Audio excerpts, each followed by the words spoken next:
Well, hey there, and welcome to the Pursuit of Love podcast. I'm so grateful to have you with us today. I am recording today outside. I'm at a park. It's got this beautiful stone fireplace behind me. I'm at some picnic areas. There's a few people out here, so you might end up hearing some noise, some kids playing at the playground down there. But there's a lot of space out here, so we should be good. I'm grateful to have this spot. It's just a couple of miles from my house, probably less, maybe just a mile from my house.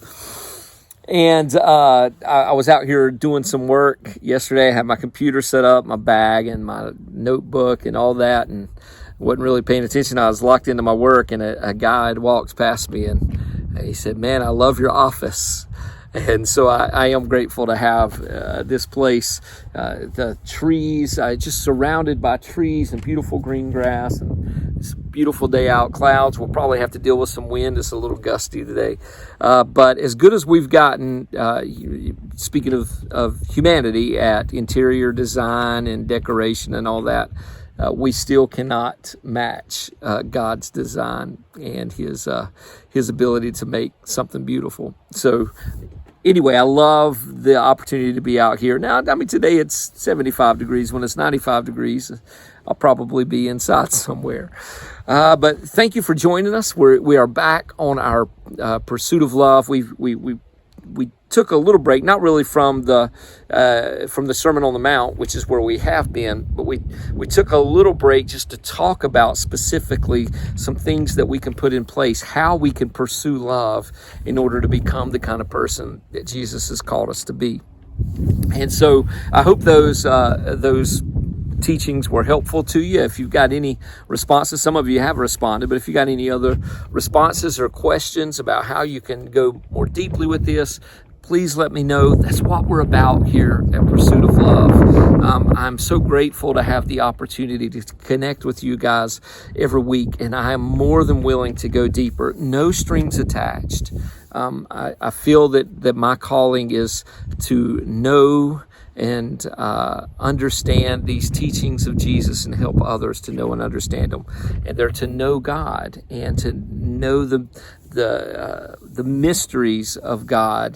They're only mysterious because sin has so clouded our vision of what's good and what's God-given. So anyway, I want to help you with that. If I can be of help anyway, please reach out to us. You can go over to thepursuitoflove.org, find us there. And if you sign up for our email list, you'll start receiving daily emails that help process these podcasts. But there's also a way that you just respond to that email. It'll go straight to my email inbox, and I will respond back if you've got any questions about anything. And if you just want an email response, or if you want to talk, I'm available. So I would love to hear from you. All right, so we are back. We've transitioned from Matthew 5 to Matthew 6 here. And Jesus in Matthew 5, starting in verse 21, he started talking about how to be a kingdom person, how to be the kind of person that flows with what God's doing. Remember, the kingdom of heaven is God is here, God is at work, and His work is love. And the gospel is that we're invited into the work that God is doing wherever we are. Because if God's everywhere, and He's always at work, and it's always the work of love, then wherever we are at any given moment of our lives, we're in the midst of that. And the gospel is that through Jesus, we can take our part in the work that God's doing. And so what Jesus does in Matthew 5, beginning in verse 21 through the end of that chapter, is He shows us what life looks like when we're connected with God. We will not live dominated by anger. We will never look down on other people. We won't use other people for our sexual gratification. We won't manipulate people with our words, but we'll be completely transparent. And anytime somebody does something to us, we won't retaliate, but we'll always respond with blessing. So that's where we're headed, but we're not there yet. So in this pursuit of love, which is why we call this the Pursuit of Love podcast, when we start getting into it, we're going to notice some things in us that will draw us out of this life. And so last couple of weeks, we talked about the progression in 2 Peter 1. Add to your faith virtue, virtue knowledge, knowledge self-control. And those are some general things that we can look at that will help us to see what is keeping us from living that life, why we can't continuously live what Jesus has called us to. But Jesus here in Matthew 6, he actually gives us two specific things that will always trip us up. They're all too common in human life, and they will trip us up in our ability to do what's good and right. And if we still can do what's good and right, we won't always do it with the right motivations, as we're going to talk about specifically today. One thing that helped me to understand this is Jesus' parable of the sower. You guys know that parable, maybe. He talks about the sower cast seed. I'm going to go through it real quickly. Some seed was gobbled up by the birds. Some seed fell among the rocks. It sprang up quickly, but it scorched because it didn't have any roots. Some seed fell among thorns, and it grew up, and the plant remains, but the thorns kind of choked it out to keep it from producing fruit. And then the last group bore fruit. We're going to deal with that third group today. Jesus says the thorns that came up are the cares and riches and pleasures of life. And with these two things that Jesus helps us with, he's helping us to see a particular care that we have that affects most of us very deeply. And of course, after that, he deals with the riches when he starts talking about not trying to secure your life in terms of your wealth. We'll get to that next week. But this week, we want to talk about our reputation. We want to talk about what people think about us, because that's one of the primary cares in our life that we carry into all of our relationships. To be honest, sometimes I deal with social anxiety. But when I look at it, what it is at its bottom is just, it's me wondering if people will like me, if I can impress people, if people enjoy the conversations with me, or if they're just wishing they could get out of it. That's a lot of my anxiety. And it's just because I am really concerned with what people think about me. And being concerned about what people think about us isn't bad in and of itself, because God created us that way, because we're social beings. But when we're addicted to our reputation and we do things just in order to increase our reputation, as Jesus one time said, you're seeking glory from others, from men, then you will never be able to deeply love people the way that Jesus has called us to. And so he starts out Matthew 6. He says, beware of practicing your righteousness in order to be seen by others. Now notice, he didn't say beware of practicing your righteousness and being seen by others. But he said in order to be seen by others. In other words, the point to what the good that you're doing is so that people would see you. It's not just about not practicing in front of others. That's important, because it'll always pull you out of the purposes of God, but Jesus is rarely teaching from a negative point of view. In other words, he's not just saying what not to do, but he's helping us to see the correct path, the right purpose behind doing what we're doing. And he says, so do it before your Father, who when he sees you, he will reward you. You can take this with Colossians 3:23. There Paul says, whatever you do, work for the Lord, not for men. He says, whatever you do, work at it with all your heart, as for the Lord, not for men. For it is from the Lord that you will receive your reward. And the point here is that I will live for the glory of God. I will live for his sake, to do his will, to please him. And it's he that I'm looking for my reward from. That I'm not looking for a pat on the back. I'm not looking for a repayment. But it's God himself that I'm looking for as my reward. And there are two primary rewards that we get from God that Jesus is talking about here. The scriptures teach us about two primary rewards that we get. And the first one is God himself. Jesus prayed one time before he was going to the cross. He said, Father, I always remember this in the King James Version, but he says, Father, glorify me with thine own self. Glorify me with your presence. The first reward that we get, is that God shows up. When we live unto God alone, when we live before an audience of one, not with God alone, we live with others, but when our primary purpose is to please God, then God himself shows up. And it's God's presence that is our glory. It's how we actually come to really know God. Remember, just fast forward a little bit, here still in Matthew chapter 6, Jesus says, seek first the kingdom of heaven and his righteousness. And that seeking, the kingdom of heaven is just about seeking, as we said earlier, seeking to take what I'm doing and letting it be a part of the purposes and the goodness of God. And when I do that, then I find God himself in my life. He comes and makes his home with me. He manifests himself to me. He empowers the work that I'm doing. So the presence of God is our primary, that first reward. But the second reward that goes right in line with it is that we actually become like God in doing this. That we become, our lives become in harmony with God. Our hearts become like God's heart. That we actually become transformed as we do this. Jesus said, or Paul said, in a very famous passage, he says, God loves a cheerful giver. And, we preachers talk about that a lot when we're taking up the offering. But often I think we miss the point of what Paul is saying. He says, I don't want you to give under compulsion. So under compulsion means something else is pulling you besides the motivation to do good. Most likely it's the motivation to be seen by others. He says, but God loves a cheerful giver, one that gives just for the sake of giving. Because when you give for the sake of giving, then your heart's becoming like God's heart.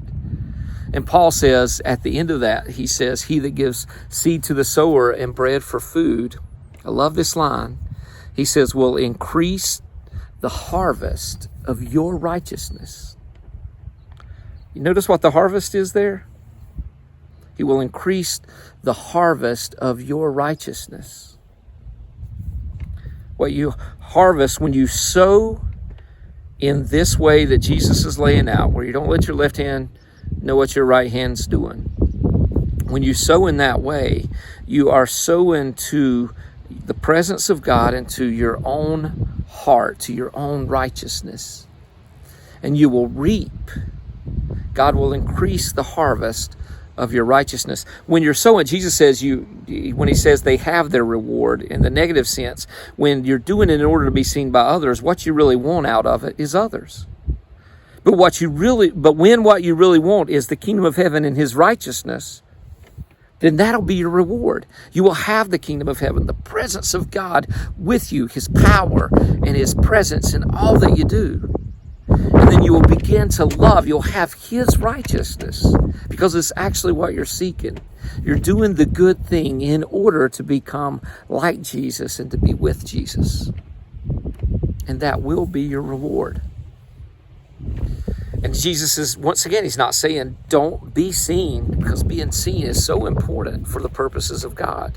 But don't do it in order to be seen. And if you're going to get there, then probably a very important thing for you to do is, where Jesus says, don't let your left hand know what your right hand is doing. That in order to do that, it's going to have to become natural.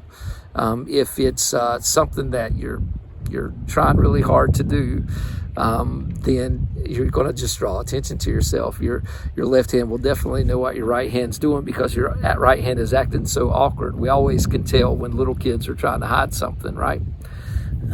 So what Jesus is talking about, he's saying let it just become so natural to give that you don't draw any attention to yourself.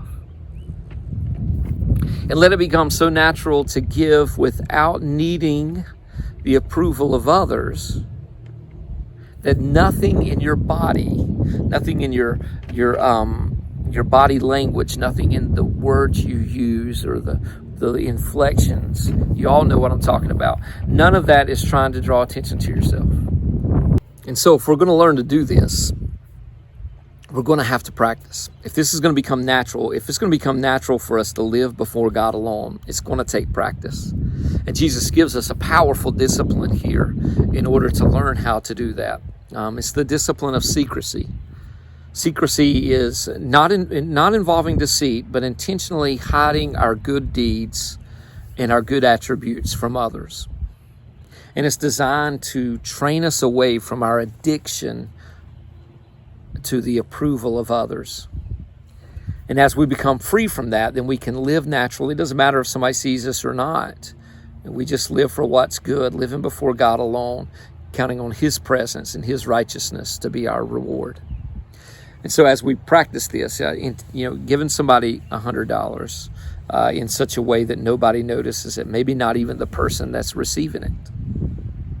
Going and praying in secret, finding a place to pray where people can't pat you on the back for your piety. Or fasting and not telling anybody you're fasting, but wearing your best clothes, or washing your face, taking a shower, just doing good, choosing to serve in such a way that people don't know about it. Secret service is a good name for this discipline. And as we do that, it begins to be ingrained in us. We can actually learn. Because God will meet us in this practice.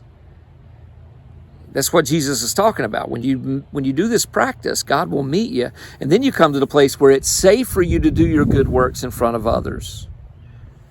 Because now you're not addicted to the approval of others. I love this story about Rees Howes. Rees Howes was an intercessor back in the Wells revival.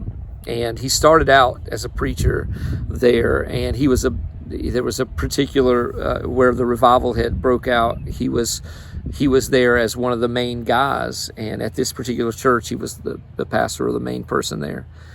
And God was moving, and miraculous things were happening. And God said to Rees, and this was at the beginning of his ministry, God said to him, He said, I want you to quit going to the church, to the services, to the revival services. He said, I want you to stay at home and pray in your closet for the services. And I will bless the services because of your prayers. And so that was tough enough. But then the kicker was, and God said, and oh, by the way, you can't tell anybody what you're doing. It's the discipline of secrecy. So Rees Howes did that, and the revivals took off, even greater and more powerful than what they were. And that was in response to Rees's prayers in his prayer closet. But here's the deal. The people around him just thought he had backslidden. Oh man, Rees has quit coming to church. And look, the services are even better now that he's gone. And so God had a really important ministry for Rees. But he wouldn't have ever been able to do that if he hadn't learned this lesson early on, that he couldn't be addicted to the approval of others. I remember one time early in my ministry, I had been made the associate pastor at my church, had been ordained. There were a lot of people there that were more Pentecostal than I was. They fit the mold a little better, and I knew, or I felt like, because I was young too, felt like people were wondering why in the world I was chosen, and I was constantly dealing with trying to impress people. And I remember the Lord said to me, there was a minister that had come 2 years in a row for a revival, and during that revival, he preached the same message that he had preached the previous year. And when he started, I was just kind of thinking to myself, he doesn't realize that he preached this last year, because he preaches at a lot of different churches. And I was kind of chuckling inside, but the preacher was about the potter in Jeremiah forming the pot. And then he talked about the process of the forming and all that goes into that, and how eventually it's for show. God, you want the pottery to look good, and you put it up in a place where people see it. And then he started talking about taking care of our insides and letting God handle the outside. And it's one of the few times in my life that I can say for sure that the Lord spoke to me. And I felt like the Lord said to me, you got to quit worrying about what people think. If you take care of the inside, then I'll take care of the outside. You don't have to impress people. You just continue your search for me and my righteousness. You continue seeking to do good to others and preaching and teaching and working in such a way that glorifies me, and I'll take care of the rest. I would love to sit here and say to you, and ever since that moment, that's what I've done. It's not the case. But I know that the Lord is still working that in me, and He's held true to His promise. And so there's been favor in my life that's far beyond anything that not only did I try to get, but that I would ever deserve. And so I'm grateful for that. So the wind is picking up here now. We'll just take that as the presence of God, as His approval on this message. I'm grateful for God's presence. So let me pray here at the end, and then we'll talk for just a moment afterwards. Father, thank you so much for being with us.